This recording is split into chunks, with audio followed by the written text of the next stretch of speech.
कुछ कहानी को स्टडीज के दूसरे एपिसोड में आप सबका स्वागत है। थियोरी ऑफ साइकोलॉजी में हम बात कर रहे हैं साइको एनालिसिस। साइको एनालिसिस में हम बात कर रहे हैं डॉक्टर सिगमंड फ्रॉइड और उनके साइकोडायनेमिक अप्रोच या साइकोडायनेमिक थियोरी की। आज भी शुरू करते हैं एक कहानी से। आज की कहानी मुझे बहुत ही पसंदीदा है कहानी है। ये कहानी है ठग ऑफ हिंदुस्तान। जैसे एक फिल्म भी बनी थी, इस कहानी से कोई रिलेशन नहीं है, लेकिन ये कहानी पे 2 फिल्में बन चुकी है। एक फिल्म है इमरान हाशमी की राजा नटवरलाल। दूसरी एक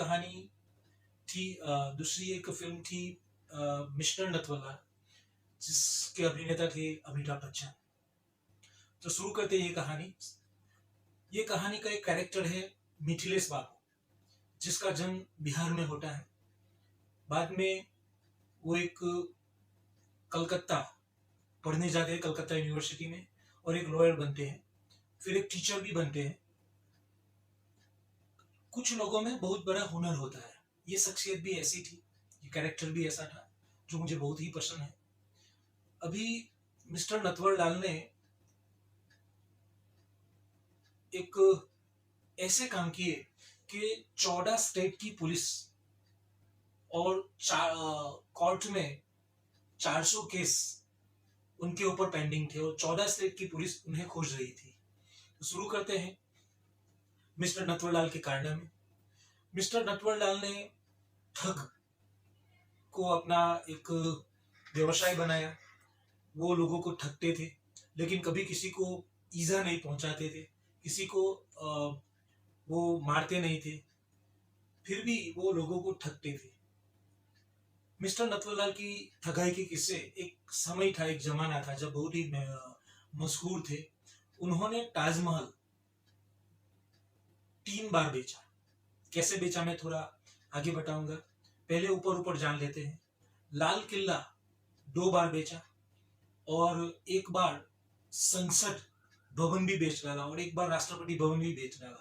चूंकि संसद भवन जब बेचा तब संसद भवन में 300 सांसद बैठे थे, तभी उसका सौदा संसद भवन के बाहर चल रहा था। तो आप जान पाए होंगे कि कितना बड़ा ठग था। लेकिन उनके गांव के लोग उन्हें बहुत ही रिस्पेक्ट से बुलाते हैं, मिस्टर नटवरलाल ही कहते हैं। और शख्सियत भी बड़ी थी, चूंकि उनके पड़ोस के गांव में ही देश के सबसे पहले राष्ट्रपति डॉक्टर राजेंद्र प्रसाद का जन्म हुआ था। तो शुरू करते हैं किस्सा मिस्टर नटवरलाल का। पहली बार जब उन्होंने एक बहुत बड़ी ठगाई की, दिल्ली में कनॉट पैलेस में घड़ियों की दुकान है, वहां जाकर कहा कि कांग्रेस के एक बहुत बड़े नेता हैं और वो नेता की बेटी की शादी है और उन्हें घड़ियों की जरूरत है। तो एक से एक महंगी घड़ी उन्होंने वहां से ली। फिर उन्होंने कहा कि आपके 2 आदमी हमारे साथ भेजो। एक बहुत बड़ी कार में आए थे और दोनों कार में उसके साथ चले गए। फिर वहां जाके उन्होंने उन्हें एक चेक दिया, सॉरी डिमांड ड्राफ्ट दिया। डिमांड ड्राफ्ट पे कांग्रेस के नेता के सचिव के हस्ताक्षर थे, लेकिन वो फ्रॉड था। फिर तो एक के बाद एक सोनी की दुकानों पे या रेलवे को भी चुना लगाया उन्होंने। रेलवे को 3 बार चुके चुना लगाया। रेलवे की गोडाउनों में रखे माल को भी 2-3 बार उन्होंने बेच दिया। अभी लाल किला बेचने की घटना ये थी कि विदेश से बहुत ही रिच पीपल यहाँ ताजमहल या रेड फोर्ट देखने आते थे। तो वो एक सरकारी आदमी बनकर, सरकारी ऑफिसर्स बनकर, गवर्नमेंट ऑफिसर्स बनकर उनके पास जाता। फिर वो कहता कि सरकार से बेच लेना चाहती है, लेकिन कोई उसका सही कीमत नहीं देता है। फिर वो सब डॉक्यूमेंट उनके पास रखता, सभी डॉक्यूमेंट वो उन फॉरेनर्स को बताता। और वो इंग्लिश तो बोल ही सकता था, लेकिन बहुत सारी लैंग्वेज इंडिया की उसे पता थी। चूंकि पैसे से वकील था, उन्हें सभी जानकारी थी सौदे की, चीजें बेचने की। तो फिर डॉक्यूमेंट या स्टैम्प पेपर भी वो अपने साथ रखता था। बहुत किस्से हैं मिस्टर नटवरलाल के, लेकिन जो मुझे पसंदीदा किस्सा है वो ये है कि एक बार कोर्ट में उनकी पेशी हुई। कोर्ट के जज ने उन्हें पूछा कि आप लोगों को ठग कैसे लेते हैं, बताइए। तो मिस्टर नटवरलाल ने कहा कि मैं लोगों को ठगता नहीं, लोग खुद मुझे पैसा देते हैं। तो जज ने कहा कि वो कैसे हो सकता है, तो कि आप मुझे आपके पॉकेट में से 100 रुपये दीजिए, फिर मैं आपको बताता हूँ कि वो कैसे होता है। तो जज ने उन्हें 100 रुपये की नोट दी। तो नटवरलाल ने अपने पॉकेट में वो 100 रुपये की नोट रख ली और कहा कि ऐसा होता है। दूसरा एक किस्सा था कि नटवरलाल जेल में थे और उनकी वाइफ, उनकी पत्नी उन्हें बार बार खत लिखती थी। तो चूंकि जेल में स्क्रीनिंग होता है, सेंसरशिप होती है कि कहाँ से खत आता है, खत पहले जेल में पड़ता है, फिर कैदी तक पहुंचाया जाता है। तो खत जेलर ने पढ़ा कि उनकी पत्नी उसे बार बार लिखती है, लेकिन कभी खत का जवाब मिस्टर नटवरलाल नहीं देते हैं। तो जेलर ने मिस्टर नटवरलाल के पास जाकर कहा कि आप अपनी बीवी को, अपनी पत्नी को उत्तर क्यों नहीं देते हो। तो नटवरलाल ने कहा कि चलो मैं नहीं देता हूँ, लेकिन आपकी सिफारिश है तो मैं इस बार उत्तर लिख दूंगा। फिर नटवरलाल ने उत्तर लिख दिया और वो कागज सेंशन हुआ। कागज में ये लिखा था कि मिस्टर नटवरलाल ने बहुत सोना अपनी पुश्तैनी जो खेत है, जमीन है, उसमें चंद जगह पर सिग्नल दिए हुए थे बाकायदा, वहां छुपा रखे और वो उनकी पत्नी उसे खुदवाई करके वहां से बहुत सारा सोना है वो ले। तो जेलर ने जब ये लेटर लिखा देखा तो उन्होंने लोकल पुलिस से तफ्तीश की, कांटेक्ट किया। फिर तफ्तीश की कि वहाँ उसका पुश्तैनी गांव में खेतर है, खेत में से बहुत सारा सोना निकाला जा सकता है। तो पूरे खेत की खुदाई हो गई। खेत की खुदाई होने के बाद पता चला कि वहां कुछ सोना नहीं है। बीवी ने वापस खत लिखा कि आपने बहुत अच्छा काम किया, नहीं तो हमारे खेतर में बुनाई कैसे होती, कौन उसे बुनाई करने लायक बनाता, हमारे पास आदमी भी नहीं थे, मेरे पास पैसा भी नहीं था। तो फिर जेलर ने कहा कि ये सब क्या है। तो मिस्टर नटवरलाल ने कहा कि मैं तो पहले से ही कहा था कि मैं उत्तर नहीं देता, आपकी सिफारिश पर ही मैंने उत्तर लिखा और फिर ये हुआ। यानी मिस्टर नटवरलाल ने पुलिस के द्वारा ही, पुलिस के थ्रू ही पूरे खेत के बुनाई लायक कर दिया, पूरी खेत को खोद दिया। मिस्टर नटवरलाल को औसतन कुल सब मिला के कुल 133 साल की जेल हुई थी और वो 9 बार जेल में जा चुके थे, लेकिन एक भी बार जेल में रहे नहीं। एक बार तो उन्होंने 15 पुलिस वालों को, जेल पुलिस को अपने फंडे में लिया और उन्हें पैसे का लालच दिया। फिर बाद में पता चला वो वहां से भाग गए और पुलिस वालों को पैसे की जो नोट की गड्डी मिली वो भी ऊपर वाली नोट असली थी, बाकी सब नोट्स नकली थी, फर्जी थी। और एक बार तो राष्ट्रपति के हस्ताक्षर से ही उन्होंने, मैंने बताया कि पूरा राष्ट्रपति भवन बेच दिया था, वो हूबहू किसी की भी हस्ताक्षर की, सिग्नेचर्स की नकल करने में माहिर था। लास्ट में वो जब देखे गए तो वो, उसकी भी एक कहानी है छोटी सी। यहाँ हमारी कहानी खत्म होती है छोटी से वाक्य के बाद कि एक बार कानपुर की जेल से 3 जेलर उन्हें एम्स हॉस्पिटल में अहमदाबाद ले गए। अहमदाबाद चूंकि उनका इलाज होना था एम्स हॉस्पिटल में, क्योंकि वो चल नहीं सकते थे, उनके घुटने में तकलीफ थी, तो व्हील चेयर पर उन्हें बाई ट्रेन ले जाया गया था।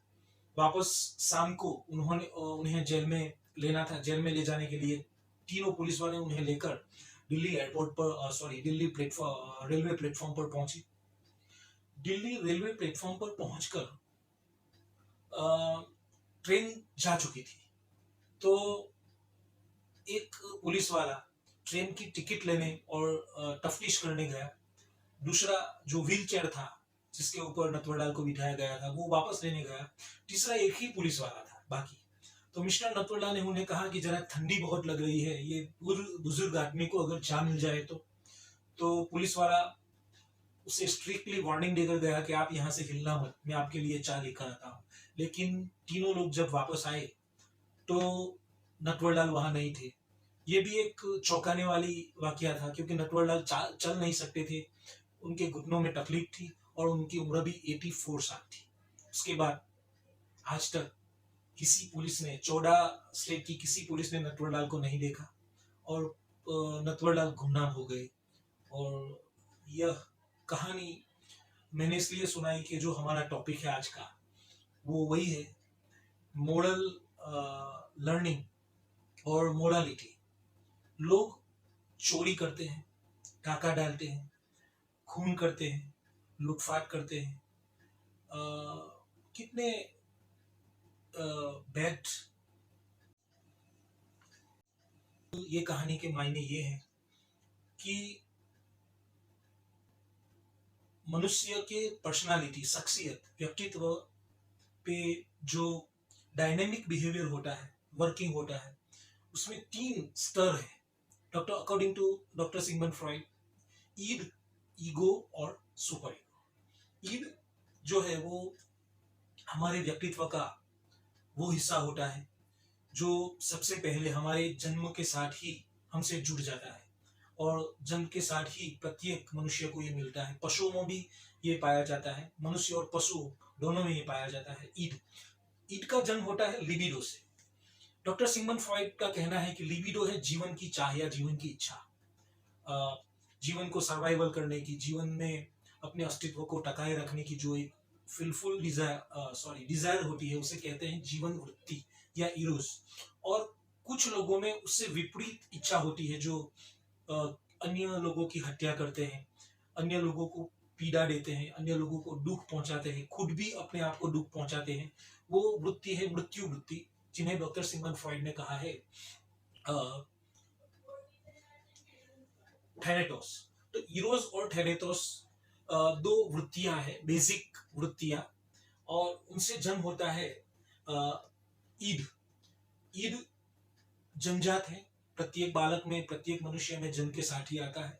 सुख चाहता है, क्योंकि बालक जब, छोटा बच्चा जब भूखा होता है या उसे अनसेटिस्फैक्शन फील होता है तो वो रोने लगता है, क्योंकि उसे सुख चाहिए, वो सुख की मांग करता है।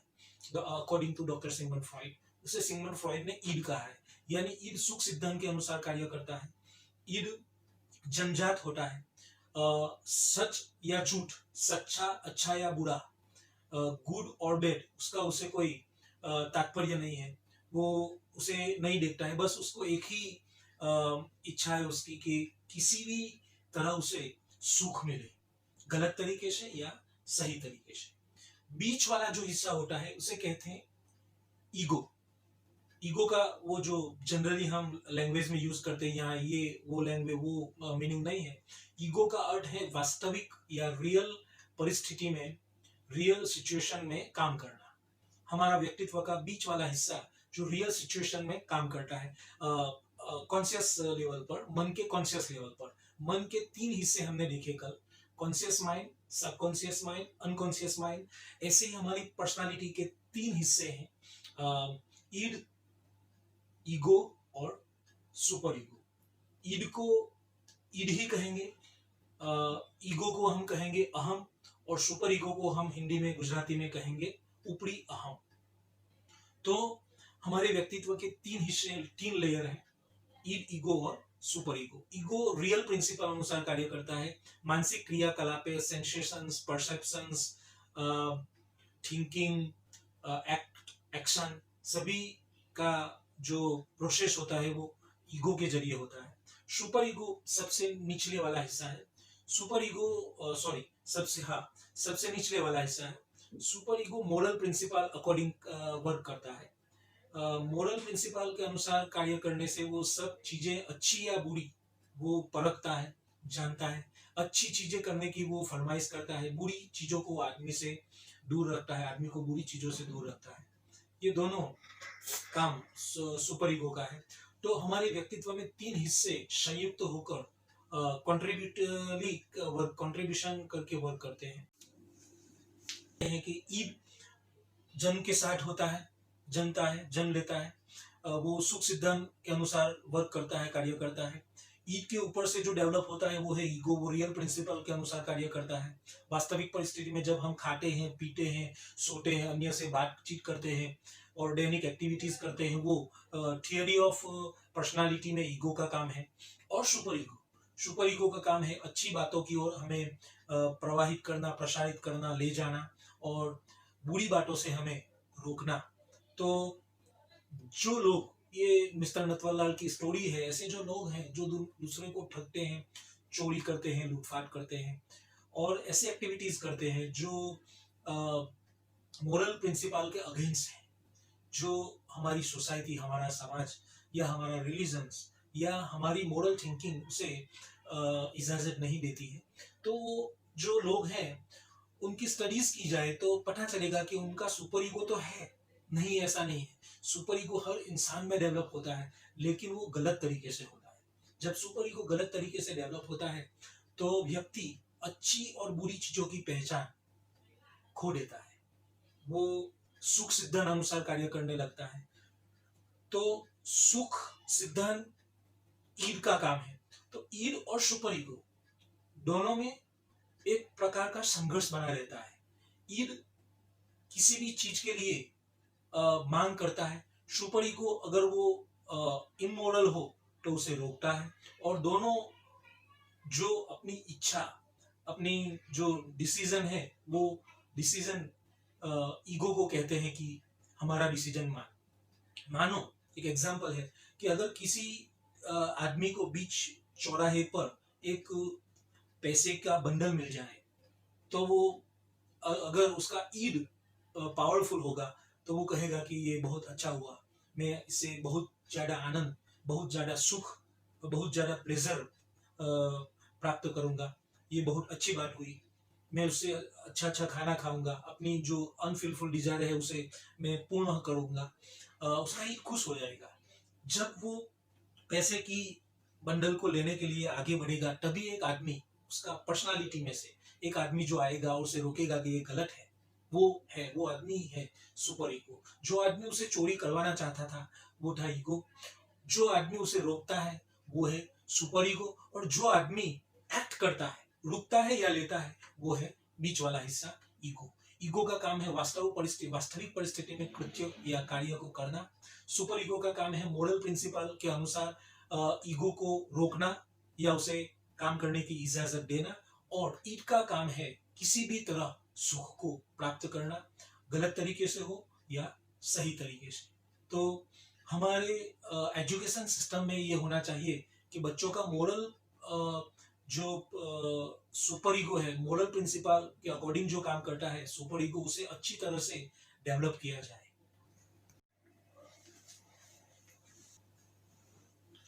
अगर कोई अच्छा इंसान गलत काम करने के बारे में सोचता है तो आ, उसका रोकता है, उसके बीच में आ जाता है, और ईद वो गलत काम करने के लिए उसे प्रोत्साहित करता है। दोनों के बीच में संघर्ष होता है, और संघर्ष जब बढ़ जाता है तब जो बीच वाला हिस्सा है ईगो, वो दोनों के बीच में एक कॉम्प्रोमाइज, एक समाधान कराता है। उसकी कभी हम डिटेल में बात करेंगे। अभी नटवरलाल के किस्से में ये देखा गया कि उनका, वो बहुत ही इंटेलिजेंट थे, बहुत ही प्रतिभाशाली शख्सियत थी। उनका जो सुपर ईगो था वो एक गलत तरीके से बचपन से लेकर कॉलेज के समय तक एक गलत तरीके से डेवलप हुआ। लोगों को ठगने में उन्हें बहुत ही मजा आता था। अगर उसे सही तरीके से एक निर्माण किया होता, एक सही तरीके से उसे प्रायोजित किया गया होता, तो फिर ये होता कि वो एक सफल इंसान बनते और देश के डेवलपमेंट में भी वो अपना एक कंट्रीब्यूशन देते। क्योंकि बहुत बड़ी शख्सियत थे, लाल किला या ताजमहल बेचना, किसी संसद भवन बेचना किसी आम इंसान के बस की बात तो मुझे नहीं लगती है। तो सुपर ईगो, ईद और ईगो मोटे तौर पर रिलीजियस पर्सपेक्टिव से हम देखें तो हमारे साथ दो आत्माएं हैं। एक बुरी आत्मा, शैतान, डेविल्स, एक अच्छी आत्मा, फरिश्ता, एंजल्स, बुरी आत्मा, सॉरी अच्छी आत्मा, और एक इंसान। तो इंसान एक बुरी आत्मा और एक अच्छी आत्मा, एक शैतान और एक फरिश्ता, दोनों के बीच में खड़ा है। अभी इंसान कौन सा रास्ता चुनता है, अच्छे वाला या बुरे वाला, तो उसका जो डिसीजन तय होगा वो उसका कौन सा हिस्सा पावरफुल होगा उसके ऊपर डिपेंडेड है। अगर कोई अच्छा इंसान गलत काम कर भी लेगा तो सुपर ईगो उसे सतत कोसेगा, उसे सुपर ईगो उसको सतत याद दिलाएगा कि ये तूने गलत काम किया था, और उसे दुख पहुंचाएगा सुपर ईगो। फिर आदमी सुपर ईगो को जब सहन नहीं करेगा तो उसका ईगो पश्चाताप करेगा और कन्फेशन करेगा, और कन्फेशन के बाद सुपर ईगो को एक राहत मिलेगा, एक सुकून मिलेगा। तो हमारे मोटे तौर पर हमारे सभी के व्यक्तित्व के स्ट्रक्चर में तीन बातें, तीन स्तर है। एक एक है ईद, जो जन्मजात है, प्लेजर प्रिंसिपल पल के अनुसार काम करता है, सुख सिद्धांत के अनुसार काम करता है। सबसे पहले वाला हिस्सा है, उसे सुख ही चाहिए, अच्छाई और बुराई से उसे कोई लेना देना नहीं है। बीच वाला जो हिस्सा है वो है वास्तविक परिस्थिति में काम करने वाला हिस्सा, रियल प्रिंसिपल काम करने वाला हिस्सा। और नीचे वाला जो हिस्सा है वो है सुपर ईगो, जो सब के बाद में डेवलप होता है। सुपर ईगो जो काम करता है वो अच्छाई की ओर काम करता है, बुराई को वो रोकता है, और ईगो दोनों के बीच वाला हिस्सा है जो रियल परिस्थिति में रियल सिचुएशन में वर्क करता है। That's all. और आज की किताब, आज की जो किताब है वो है डॉक्टर रॉबिन शर्मा की ये किताब। वो किताब ही जिसका टाइटल है लीडरशिप विजडम, उसका एक गुजराती एडिशन है। ये किताब लिखी ही इसलिए गई है कि सुपर ईगो का सही निर्माण, सुपर ईगो का सही डेवलपमेंट किस तरह किया जाए, और व्यक्ति अपने व्यक्तित्व को खुद ही कैसे लीडर करे, व्यक्ति अपने पर्सनालिटी का नेतृत्व खुद ही कैसे करे, इस बेस पर लिखी गई बहुत अच्छी किताब है, बेस्ट सेलर बुक है डॉक्टर रॉबिन शर्मा की। थैंक यू, धन्यवाद। Till then, goodbye. मिलते हैं नए एपिसोड में, नई कहानी, नए स्टडीज के साथ साइकोलॉजी सीरीज में। ओके।